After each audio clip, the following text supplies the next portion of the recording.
สบายดีตอนเช้าเดี๋ยวนี้นะหาก็ตื่นนอน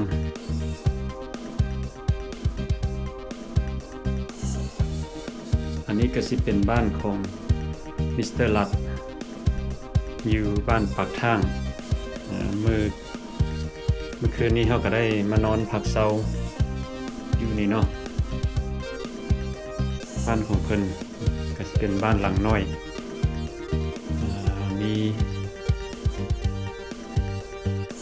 มีห้องรับแขก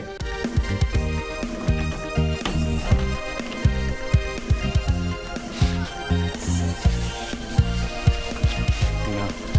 ออกมานอกนี่ก็อากาศดี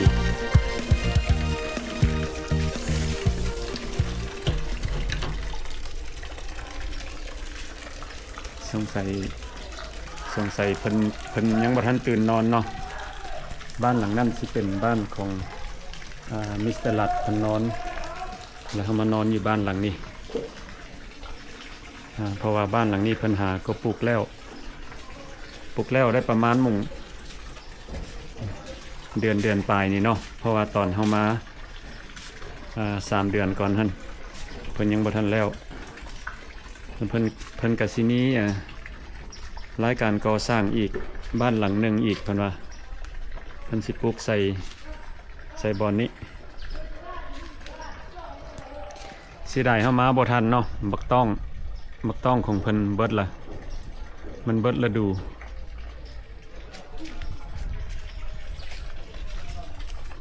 เฮามาลอบเบิ่งว่าเพิ่น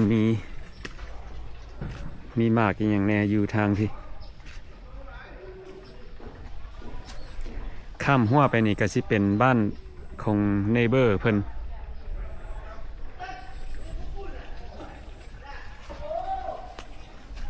เลาะบนทางที่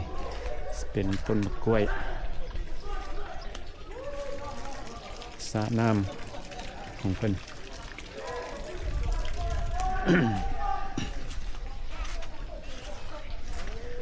มาเบิ่งต้นหมักเงาะม้ากับบ่ทันได้กินซ้ำนี่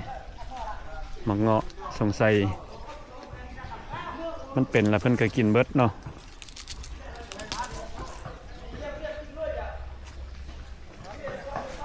มาเบิ่งเนเบอร์โอ้เพิ่นก็มีห้องน้ำน้อย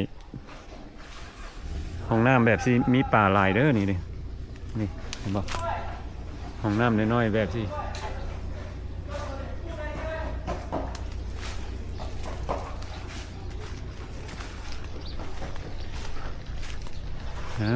มาเลาะเบิ่ง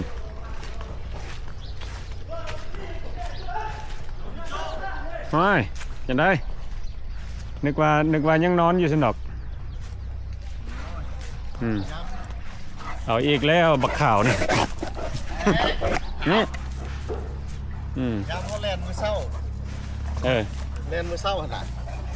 นี่บอดูเหงื่อเขาจะออกมดเขาแลนแบบยังไม่ได้อาบน้ำอาบอะไรเลยปวดเหงื่อจะสั่นเอามาเบิ่งมีอย่างเปลี่ยนแปลงบ่มีอย่างเปลี่ยนแปลงบ่3-4 เดือนต่อมามากอย่างกับเบิดแล้วเนาะมากกันมีแต่มักซิดาเดี๋ยวนี้ยังเหลือแต่มักซิดาแต่มักซิดาก็แซ่บอีกใจกลางมันเป็นสีบัวแล้วไปซีมึงแม่อยู่ต้นไหนอยู่ต้นทำอิฐย่างไปมันมี3 ต้นอยู่งั้นแถวคุณว่า1 2 3แล้วก็4อยู่นี่เจ้าต้นทำอิฐมันแซ่บกว่าหมู่โอเคจังหน่อยเฮาสิไปเช็คเบิ่งแล้วแม่บ้านก็บ่คักนะโคตรมันตกแม่บ้านก็ไปสั้นให้มันตกแล้วเก็บมาให้ป่าไปเบิ่งเกี้ยงแซะแม่บ้านเฮ็ดแต่5 โมงเช้าแล้วว่ะแม่บ้านเฮาดีหลายเข้ามัก10เฮาสิมาเบิ่งอันเพิ่นนั่นก่อสร้างนี่เพราะว่าตอนเฮามาสิเป็นเพิ่นยังบ่ทันได้เฮ็ดขึ้นเนาะตอนเฮามาอันนี้เขาจะเฮ็ดซ่าเนาะเริ่มมาเฮ็ดแท่นนี่เด้ตอนนั้นเฮ็ดแล้วก็เซาโอ้เขาจะหาก็เริ่มนี่เนาะแล้วกันอยู่หน้าตลาดหันโจ้เห็นบ่ตลาดอยู่เบื้องซ้ายแล้วบินวางตลาดโชคดีนี่เบื้องซ้ายตลาดแล้วแต่บอนห้องน้ำก้อนทางเข้าห้องน้ำก้อนยับกลับคืนมาจีนสัมปทานแล้วดิโอ้ในบ้านบ่ทานแล้วสัมปทาน20 ปีดิเจ้าเนี่ยเขาสิปลุกแล้วหั่นหน้าตลาด ฝนเศร้าแล้วก็เขาสิถมรถอะไร อื คิด ม ว่า แล้วดินตัวนี้เด้มีคนมาซื้อหรือเปล่าตัวนี้ ใส่ ตัวนี้นะดินตัวนี้ เอาพุทธเจ้าขายไปที่มาซื้อ โอ้ พุทธเจ้า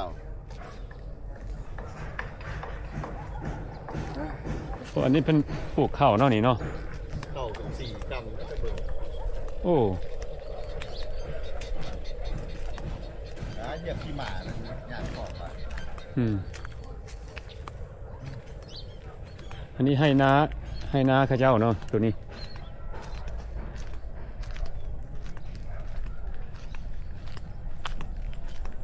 เพิ่นปลูกข้าว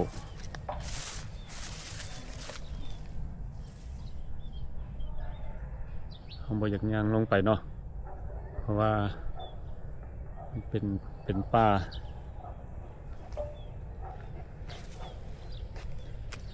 นี่อันส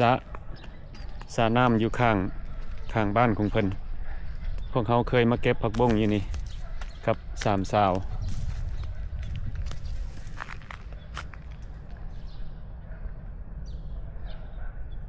ตอนเขามาสุดก่อนนั่นเนาะพวกเขามาเก็บผักบุ้งอยู่นี่กับ3 สาวแล้วก็เพิ่นคั่วให้กิน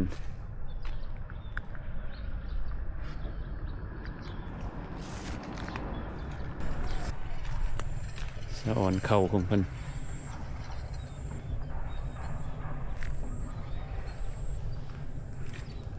ได้ยินว่าอีกจักหน่อยอยู่บริเวณนี้เพิ่นก็สิเป็นเฮือนเป็นศาลแล้วก็เป็นบ้านพักโฮเทลแล้วก็บิสเนส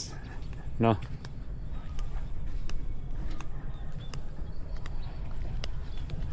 เพราะว่าเดี๋ยวนี้ก็เพิ่นก่อสร้างหลายสิ่งหลายอย่างแล้วก็ทั้งหลังนี่ก็สิเป็นเดินบินวัดไต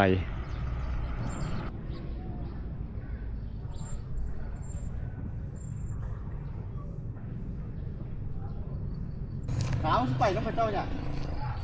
ขาว เพิ่นว่าคันสมมุติว่าเฮาไปพักเซาอยู่ไสเนาะบ่ว่าจะอยู่บ้านพี่น้องหรือว่าบ้านหมู่บ้านหยังเฮาต้องได้แจ้งนายบ้านเนาะแม่นบ่ แม่นแล้วเขาก็แบบว่า อืม เขาให้เกียรติ อืม ให้เกียรติเพิ่นขนาดโบโลเล อืม อยู่ใส่ก็คือกันนะครับถ้าเขาให้เกียรติ หากแต่ว่าเฮาอยู่โฮเทลเฮาบ่ได้แจ้ง โนโฮเทลบ่แจ้งตัวนั้นแต่ข้าเจ้าอยากให้ไปอยู่โฮเทลนั่นแหละข้าเจ้าอยากให้ธุรกิจเศรษฐกิจแลนด์เด้ อืม ไปอยู่โฮเทลก็ได้เงินแล้วก็เงินก็หมุนเวียนนะ อืมอันนี้หลายคนอาจจะบ่ฮู้เนาะมาเยี่ยมยามประเทศลาวสมมุติว่าเฮามาพักอยู่น้ำพี่น้อง ต้องได้แจ้งบ้านไหน ต้องได้แจ้งนายบ้าน พี่น้องต้องแจ้งบ้านอำนาจการปกครอง อืม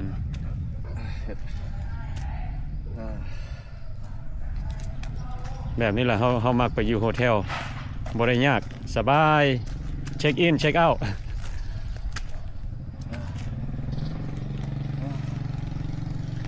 เรื่องเศร้ากับหลายมีแห้ง อืม เศร้าแลนโจยอด เฮาก็ย่างหน่อยหนึง แลนได้ไหมเจ้าก็ได้ กันแล่นก็ย่างเทอละเล็กเทอละหน่อยแล้ว นี่แหละเกือบที่นี่ชูสของเฮานี่ บ่ใส่ตัวนี้ต้องใส่กินซี่แลน ห้วยเกือบคนมันนอกเด้เกือบแล่นคนมันนอก บ่มันสิบ่ทนมันสิขาดคันเจ้าใส่นี่แลน ขาดก็บ่เป็นหยัง55,000กีบ มาอีก เอ โอ้ อ ย ด้าม55,000กีบนี่เขาเป็นเศรษฐีเงินล้านอยู่แล้วอืม 4 เดือนต่อมาก็ยังบ่อ่อนเก่าอยู่ ใช่อืม เออ มีเงินล้านสิมาสิได้หยังเกือบ55,000กีบนี่ อ๋อมันบ่สะดวกสบายพี่เขาออกแบบมาให้แลนเนาะ บ่มันก็นุ่มดีได้นี่ก็นุ่มดีอยู่ เขาบ่ได้ออกแบบมาให้แลนเด้อตัวนั้น ฮะ ตัวนี้ออกแบบมาให้แลนเนาะ อืม นี่ปากคักเลยตัวนี้ อันนั่นเกือบ เศร้าออกกำลังกายบ่มีหยังสำคัญเท่าสุขภาพเฮาโจ้เอ้ย แม่นเงินคำซื้อบ่ได้ สุขภาพเฮาต่อมากับเวลาสำคัญหลายเด้อโจซื้อบ่ได้เด้อเวลาน่ะ แม่น บ่อ่า That's why สำหรับเฮา enjoy right now เวลาของเฮาเอามาไว้อยู่นำเฮาแต่ผู้อื่นทำไมเขาเจ้าไปขายเวลา อืม เขาไปเฮ็ดเวียกขายเวลาเขาเจ้าหั่นนะ แต่เขาพยายามสิบุเห็นแนวนั้นเขาต้องเอาเวลามาอยู่กับเขาหมดเพราะว่าเวลาเป็นสิ่งที่สำคัญหลายสุขภาพทางกายกับเวลานะแตน ง่ายแล้วเอาเซาะเจ้าหันแต่นคนน่ะเอาเซาะเสือก็ยาฆ่าไม่ท้องให้กินแล้วตุ้ยกันหมดเห็นบ่ยาฆ่าไม่ท้องเธอเท่าแล้วเธอมีติ่งผู้เท่านะแล้วไปจับเบิ่งเนี่ย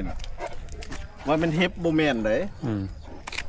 อันน่ะคือผู้นั้นไปจับเบิ่งมันโอ้มีเฮปไปดึงหรือติ่งเธอขาดเลือดสะเลย โอ้ เพื่อนเราเป็นเฮปมานี้ให้กินยากุ้มเม็ดหนึ่งกุ้ม3 เดือนเฮปมัดอย่าบุยใกล้เลยโจกันมีเฮปเนี่ยเฮปตายคาเลยยานั้นดีขนาดนะแล้วเบิ่งแม่บุมีเฮปบุยมัดจักโตเลยนอนยานั้นนี่พนักงานปลูกเงินพนักงานปลูกเงินอันนี้สิเป็นบอลยูของเพิ่นละเพิ่นกับปุ๊กเงินแถวพวกนี้เนาะ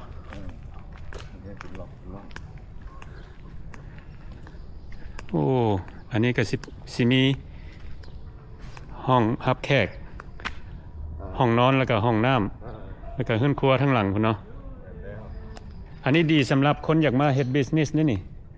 ทีมทานนี่แบบเขาขายเครื่องก็ได้หรือว่าเฮ็ดห้านอาหารก็ได้อยู่นำแล้วก็เฮ็ดบิสเนสไปนำครับทีมทางเลยนี่เด้อคันผู้ใด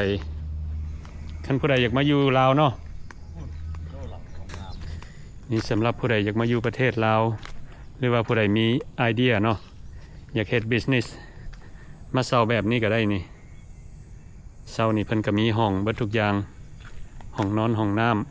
ำเฮือนครัวทั้งหลังแล้วก็ทั้งหน้านี่เขาสามารถขายเครื่อง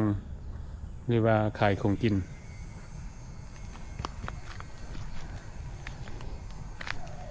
อยู่คีมทางเลย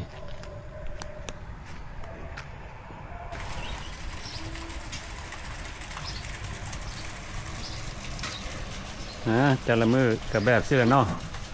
ออกกำลังกายแล้วละอาบน้ำแล้วก็แบนแล้วล่ะ push up sit up แล้วก็เข้าแล้วก็อาบน้ำแล้วก็กินข้าวกินน้ำหาเลาะเที่ยวแล้วก็หาเลาะเที่ยวโอ้ชีวิตอยู่ประเทศลาวนี่เขาน่ะเขาต้องให้คนอื่นแต่จะมาซื้อสมงน้ำเขาสมงชีวิตมาซื้อสมงนี่แปลว่ามาเฮ็ดเวียกถูกต้องเขาจะมาขายสมงชีวิตเจ้ามาขายสมงชีวิตนั่นแล้วเพื่อสร้างความฝันของเขาเขาจะมาสร้างความฝันของเขา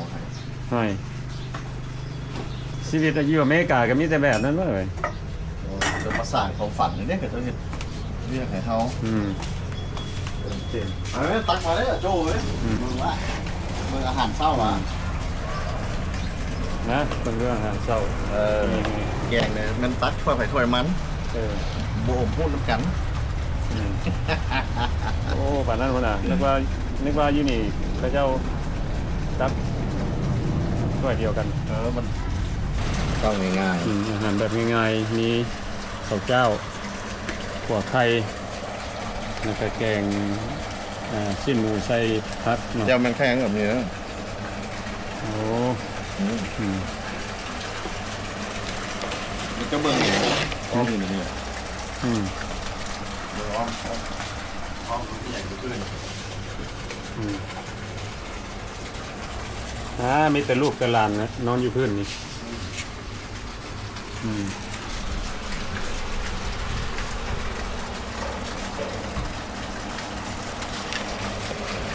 บอกก็ได้นะแก้วนะ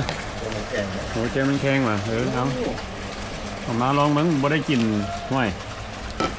อยู่อเมริกาบ่ได้กินนะเจ้ามันแข็งไงนะ พัด เนาะ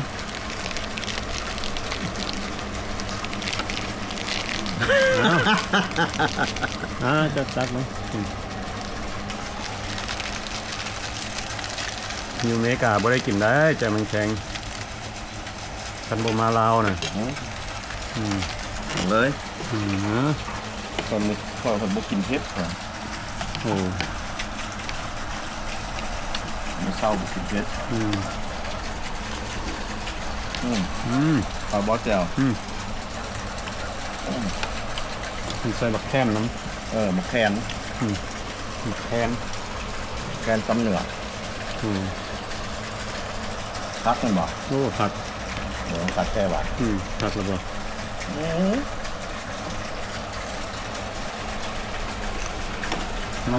อาหารที่คือโจ้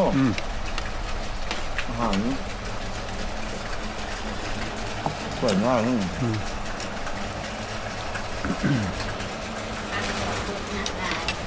เด้หมักเพชรมีบ่โจต้องหาหมักเพชรในบ้านเขา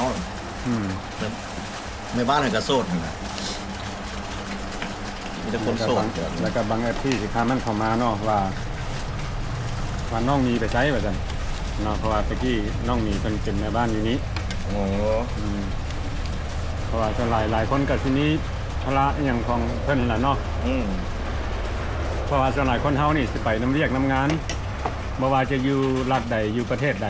เนาะบอลใดดีเพิ่นก็ไปบอลนั่นนั่นบ่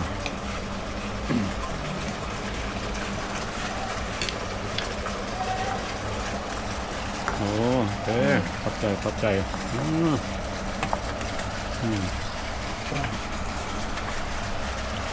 หมอกินเผ็ดก็เข้าโอ้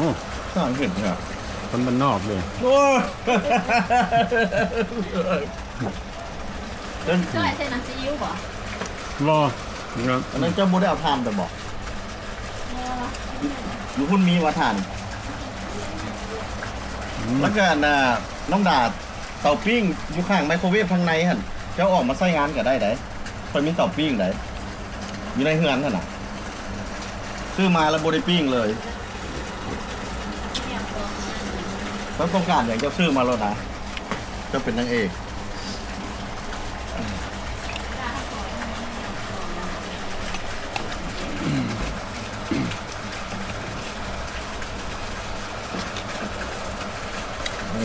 แซ่บบ่แซ่บแล้วก็มันโบได้แพงอีกของกินเขาโบได้แพงแต่ในบ้านนี้เพิ่นก็เฮ็ดกินแซ่บเนาะเขาจะพยายามหลีกสิ้นเด็กเขาจะกินไก่กินปลากินผักไปอย่างที่ไหนเพิ่นกินได้แบบเพิ่นก็ดีหรือเปล่าครับบอกเขากับพยายาม